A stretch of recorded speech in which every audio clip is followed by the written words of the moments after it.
Praise the lord. ಕರ್ತನಲ್ಲಿ ಪ್ರಿಯರೇ, ತಂದೆಯಾದ ದೇವರ ಹೆಸರಿನಲ್ಲಿ ನಿಮ್ಮೆಲ್ಲರನ್ನು ವಂದಿಸುತ್ತೇನೆ ಹಾಗೂ ಈ ದಿನದ ವಾಕ್ಯ ಧ್ಯಾನಕ್ಕಾಗಿ ಸ್ವಾಗತಿಸುತ್ತೇನೆ. ಪ್ರಾರ್ಥನೆ ಮಾಡಿಕೊಳ್ಳೋಣ. ಪರಿಶುದ್ಧನಾದ ಪರಲೋಕದ ತಂದೆಯೇ, ಸರ್ವ ಸೃಷ್ಟಿಕರ್ತನೆ, ನಿಮ್ಮ ಪರಿಶುದ್ಧ ನಾಮಕ್ಕೆ ಸ್ತೋತ್ರವಾಗಲಿ. ಅಪ್ಪ, ಈ ದಿನವೂ ಸಹ ನಿನ್ನ ವಾಕ್ಯದ ಒಂದಿಗೆ ನಮ್ಮನ್ನು ಸೇರಿಸಿರುವುದಕ್ಕಾಗಿ ಸ್ತೋತ್ರ. ಈ ವಾಕ್ಯ ಸಂದೇಶದೊಟ್ಟಿಗೆ ನಮ್ಮೆಲ್ಲರ ಹೃದಯದೊಟ್ಟಿಗೆ ನೀನು ಮಾತನಾಡಿ ಸ್ವಾಮಿ. ನಿನ್ನ ಚಿತ್ತದಂತೆ ನಾವು ನಡೆಯಲು ನಮಗೆ ಬೇಕಾದಂತ ಜ್ಞಾನ, ಬುದ್ಧಿ, ಮಾರ್ಗದರ್ಶನವನ್ನು ಕೊಟ್ಟು ಕೈ ಹಿಡಿದು ನಡೆಸುತ್ತಾ ಬರಬೇಕಾಗಿ ಯೇಸುವಿನ ಹೆಸರಿನಲ್ಲಿ ಬೇಡಿ ಹೊಂದಿದ್ದೇವೆ ನಮ್ಮ ತಂದೆಯೇ, ಆಮೆನ್. ಕರ್ತನಲ್ಲಿ ಪ್ರಿಯರೇ, ಈ ದಿನದ ವಾಕ್ಯ ಸಂದೇಶ ಲೋಟನ ಹೆಂಡತಿಯನ್ನು ನೆನಪಿಗೆ ತಂದುಕೊಳ್ಳಿರಿ ಎಂದು ಯೇಸು ಸ್ವಾಮಿ ಹೇಳಿದಂತ ಮಾತು. ಪ್ರಿಯರೇ, ಈ ವಿಷಯದ ಬಗ್ಗೆ, ಅಂದರೆ ಲೋಟನ ಹೆಂಡತಿಯ ವಿಷಯದ ಬಗ್ಗೆ ಅನೇಕರು ಅನೇಕ ವಿಧವಾಗಿ ಹೇಳುವುದುಂಟು. ಅಂದ್ರೆ ದೂತರ ಮೂಲಕ ಹಿಂದಕ್ಕೆ ತಿರುಗಿ ನೋಡಬಾರದು ಎಂಬ ಆಜ್ಞೆ ಅವರಿಗೆ ಉಂಟಾಗಿರುತ್ತೆ. ಲೋಟನನ್ನು, ಆತನ ಹೆಂಡತಿಯನ್ನು ಮತ್ತು 2 ಹೆಣ್ಣು ಮಕ್ಕಳನ್ನು ದೂತರು ಆ ನಾಶವಾಗುವ ಸ್ಥಳದಿಂದ ತಪ್ಪಿಸಿ ದೂರ ತಂದು ಬಿಟ್ಟಿರುತ್ತಾರೆ. ಹಿಂತಿರುಗಿ ನೋಡಬಾರದು ಎಂಬ ಆಜ್ಞೆಯನ್ನು ಲೋಟನ ಹೆಂಡತಿ ಮೀರುತ್ತಾಳೆ. ಹಿಂತಿರುಗಿ ನೋಡಿ ಉಪ್ಪಿನ ಕಂಬವಾಗುತ್ತಾಳೆ. ಈ ಘಟನೆಯ ಕುರಿತು ಆಕೆ ತಮ್ಮ ಆಸ್ತಿಯ ಆಸೆಗಾಗಿ ಹಿಂತಿರುಗಿ ನೋಡಿದಳು ಅಂತ ಕೆಲವರು, ಮತ್ತು ಆಕೆಯ ಮಕ್ಕಳಿಗಾಗಿ ಹಿಂತಿರುಗಿ ನೋಡಿ ದೇವರ ಆಜ್ಞೆಯನ್ನು ಮೀರಿ ಉಪ್ಪಿನ ಕಂಬವಾದಳು ಅಂತ ಕೆಲವರು ಮಾತಾಡ್ತಾರೆ ಅಥವಾ ಹೇಳ್ತಾರೆ. ಯಾಕಂದ್ರೆ ಆದಿಕಾಂಡ 19ನೇ ಅಧ್ಯಾಯ 12ನೇ ವಚನದಲ್ಲಿ ಈ ರೀತಿಯಾಗಿ ಬರೆಯಲ್ಪಟ್ಟಿದೆ, ಆ ದೂತರು ಲೋಟನಿಗೆ, ಇಲ್ಲಿ ನಿನಗೆ ಇನ್ಯಾರಿದ್ದಾರೆ, ಅಳಿಯಂದಿರನ್ನು, ಗಂಡು ಹೆಣ್ಣು ಮಕ್ಕಳನ್ನು ಅಂತ ಬರೆಯಲ್ಪಟ್ಟಿದೆ. ಹಾಗಾಗಿ ಆಕೆಗೆ ಗಂಡು ಮಕ್ಕಳೂ ಸಹ ಇದ್ದರು. ಹಾಗಾಗಿ ಆಕೆ ತನ್ನ ಗಂಡು ಮಕ್ಕಳಿಗಾಗಿ ಹಿಂತಿರುಗಿ ನೋಡಿದಳು ಅಂತ ಕೆಲವರು ಹೇಳ್ತಾರೆ. ಪ್ರಿಯರೇ, ಈ ಒಂದು ಘಟನೆಯಲ್ಲಿ ನಾವು ಗಮನಿಸಬೇಕಾದಂತಹ ಮುಖ್ಯ ಅಂಶ ಯಾವುದೆಂದರೆ, ಆಕೆ ಯಾವ ಕಾರಣಕ್ಕಾಗಿ ಹಿಂತಿರುಗಿ ನೋಡಿದಳು ಎನ್ನುವುದಲ್ಲ, ಬದಲಾಗಿ ಹಿಂತಿರುಗಿ ನೋಡಿದಳು ಎಂಬುದನ್ನು ಮಾತ್ರ. ಯಾಕಂದ್ರೆ ಹಿಂತಿರುಗಿ ನೋಡಬಾರದು ಎಂಬುದು ಅವರಿಗೆ ಕೊಟ್ಟಂತ ಆಜ್ಞೆಯಾಗಿತ್ತು. ಯಾಕಂದ್ರೆ ಸೊದೋಮ್ ಗೋಮರ ಎಂಬ ಪಟ್ಟಣಗಳು ಪಾಪದಿಂದ ತುಂಬಿ ತುಳುಕುತ್ತಿತ್ತು ಮತ್ತು ನಾಶನಕ್ಕೆ ಗುರಿಯಾದ ಆ ಸ್ಥಳದಿಂದ ದೇವರು ಲೋಟನನ್ನು ಕನಿಕರಿಸಿದ್ದರಿಂದ ಲೋಟನು, ಆತನ ಹೆಂಡತಿಯು ಮತ್ತು ಆತನ 2 ಹೆಣ್ಣು ಮಕ್ಕಳು ರಕ್ಷಿಸಲ್ಪಟ್ಟರು. ಇದು ದೇವರ ಕೃಪೆ. ನಡೆಯಬೇಕಿದ್ದಂತಹ ಕೇಡಿನಿಂದ ಅವರನ್ನು ತಪ್ಪಿಸಬೇಕೆಂದು ದೇವರು ಮಾಡಿದಂತ ಸಂಕಲ್ಪ.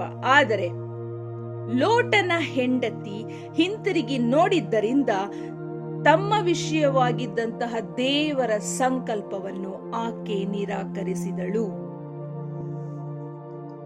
ಪ್ರಿಯರೇ, ಲೂಕನು ಬರೆದ ಸುವಾರ್ತೆ 7ನೇ ಅಧ್ಯಾಯ 29ನೇ ವಚನದಲ್ಲಿ ಈ ರೀತಿಯಾಗಿ ಬರೆಯಲ್ಪಟ್ಟಿದೆ, ಇದಲ್ಲದೆ ಜನರೆಲ್ಲರೂ, ಸುಂಕದವರು ಯೋಹಾನನ ಉಪದೇಶವನ್ನು ಕೇಳಿದಾಗ ಅವನಿಂದ ದೀಕ್ಷಾ ಸ್ನಾನ ಮಾಡಿಸಿಕೊಂಡದ್ದರಲ್ಲಿ ದೇವರು ನೀತಿವಂತನೆಂದು ಒಪ್ಪಿಕೊಂಡರು. ಜನರೆಲ್ಲರೂ, ಸುಂಕದವರು ಯೋಹಾನನ ಉಪದೇಶವನ್ನು ಕೇಳಿ ಆತನಿಂದ ದೀಕ್ಷಾ ಸ್ನಾನ ಮಾಡಿಸಿಕೊಂಡಿದ್ದರಿಂದ ದೇವರು ನೀತಿವಂತನೆಂದು ಅವರು ಒಪ್ಪಿಕೊಂಡರು. ಆದರೆ ಫರಿಸಾಯರು, ಧರ್ಮೋಪದೇಶಕರು ಅವನಿಂದ ದೀಕ್ಷಾ ಸ್ನಾನ ಮಾಡಿಸಿಕೊಳ್ಳದೆ ಹೋದದ್ದರಲ್ಲಿ ತಮ್ಮ ವಿಷಯವಾಗಿ ದೇವರ ಸಂಕಲ್ಪವನ್ನು ನಿರಾಕರಿಸಿದರು. ಕರ್ತನಲ್ಲಿ ಪ್ರಿಯರೇ, ದೇವರು ನಮಗೆ ಮಾಡಬೇಕು ಅಂತ ಕೊಟ್ಟಿರುವಂತಹ ಆಜ್ಞೆಯನ್ನು ನಾವು ಮಾಡಲೇಬೇಕು. ಯಾವುದೇ ಕಾರಣಕ್ಕೂ ಅದನ್ನು ನಿರಾಕರಿಸಬಾರದು. ಕೆಲವೊಮ್ಮೆ ನಮ್ಮ ದಡ್ಡತನದಲ್ಲಿ ನಿರಾಕರಿಸ್ತೀವಿ, ಕೆಲವೊಮ್ಮೆ ಅತಿ ಬುದ್ಧಿವಂತತನ ಉಪಯೋಗಿಸಿ ಅದನ್ನ ನಿರಾಕರಿಸ್ತೀವಿ. ಆ ರೀತಿಯಾಗಿ ಮಾಡಬಾರದು. ಲೂಕನು ಬರೆದ ಸುವಾರ್ತೆ 17ನೇ ಅಧ್ಯಾಯ 29ನೇ ವಚನದಿಂದ 32ನೇ ವಚನದವರೆಗೂ ಈ ರೀತಿಯಾಗಿ ಬರೆಯಲ್ಪಟ್ಟಿದೆ, ಆದರೆ ಲೋಟನು ಸೊದೋಮ್ ಊರನ್ನು ಬಿಟ್ಟು ಹೋದ ದಿವಸದಲ್ಲಿ ಆಕಾಶದಿಂದ ಬೆಂಕಿ ಗಂಧಕಗಳು ಸುರಿದು ಅವರೆಲ್ಲರನ್ನು ನಾಶ ಮಾಡಿದವು. ಮನುಷ್ಯ ಕುಮಾರನು ಪ್ರತ್ಯಕ್ಷವಾಗುವ ದಿವಸದಲ್ಲಿ ಈ ರೀತಿಯಾಗಿ ಇರುವುದು. ಆ ದಿನದಲ್ಲಿ ಮಾಳಿಗೆಯ ಮೇಲೆ ಇರುವವನು ಮನೆಯೊಳಗಿರುವ ತನ್ನ ವಸ್ತುಗಳನ್ನು ತೆಗೆದುಕೊಳ್ಳುವುದಕ್ಕೆ ಇಳಿದು ಬರಬಾರದು. ಅದೇ ಪ್ರಕಾರ ಹೊಲದಲ್ಲಿರುವವನು ಸಹ ತಿರುಗಿ ಹಿಂದಕ್ಕೆ ಹೋಗಬಾರದು.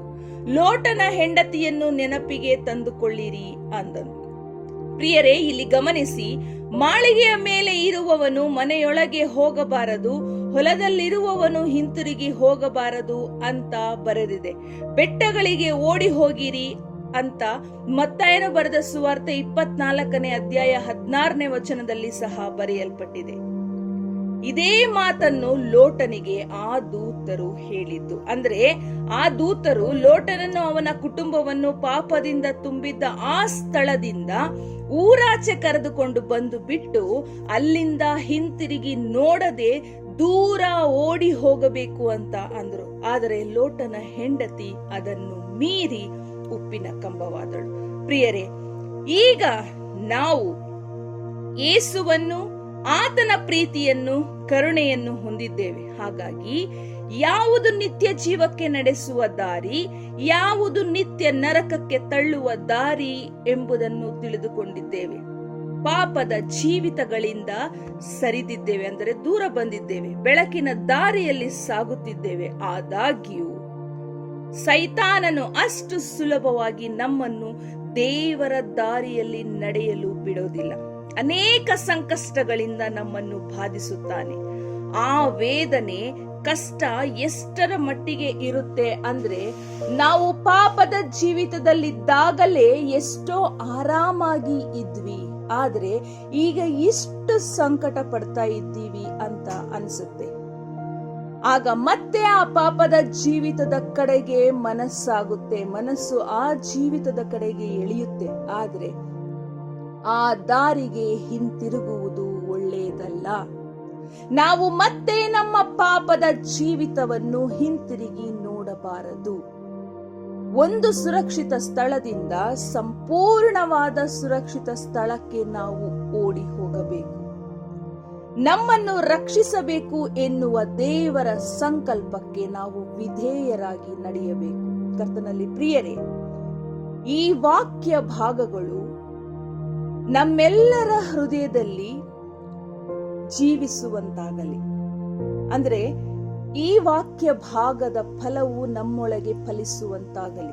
ಯಾವುದೇ ಕಾರಣಕ್ಕೂ ನಾವು ನಮ್ಮ ಪಾಪದ ಜೀವಿತಗಳಿಗೆ ಹಿಂತಿರುಗಬಾರದು. ಎಷ್ಟೇ ಕಷ್ಟಗಳು ಬಂದಾಗ್ಯೂ ನಾವು ನಮ್ಮ ಪಾಪದ ಜೀವಿತಕ್ಕೆ ಹಿಂತಿರುಗಬಾರದು. ನಾವು ನಮ್ಮ ಜೀವನದಲ್ಲಿ ಏನೇ ಪಡ್ಕೊಂಡ್ರೂ ಸರಿ, ಏನನ್ನೇ ಕಳಕೊಂಡ್ರೂ ಸರಿ, ನಿತ್ಯ ಜೀವದ ಮಾರ್ಗದಿಂದ ನಾವು ಹಿಂತಿರುಗಿ ನೋಡಬಾರದು. ತಂದೆಯಾದ ದೇವರು ಕೇಳಿದಂತ ಈ ಎಲ್ಲ ವಾಕ್ಯಗಳನ್ನು ನಮ್ಮೆಲ್ಲರ ಆತ್ಮೀಯ ಲಾಭಕ್ಕಾಗಿ ಆಶೀರ್ವದಿಸಲಿ. ಈ ವಾಕ್ಯವು ನಮ್ಮೆಲ್ಲರ ಹೃದಯಗಳಲ್ಲಿ, ಜೀವಿತಗಳಲ್ಲಿ ಫಲಿಸುವಂತಾಗಲಿ. ದೇವರ ಸಹಾಯ ಹಸ್ತ ನಡೆಸುವಿಕೆ ಸದಾ ನಮ್ಮೆಲ್ಲರ ಜೊತೆ ನಿತ್ಯ ನಿರಂತರವಾಗಿರಲಿ. ಆಮೇನ್.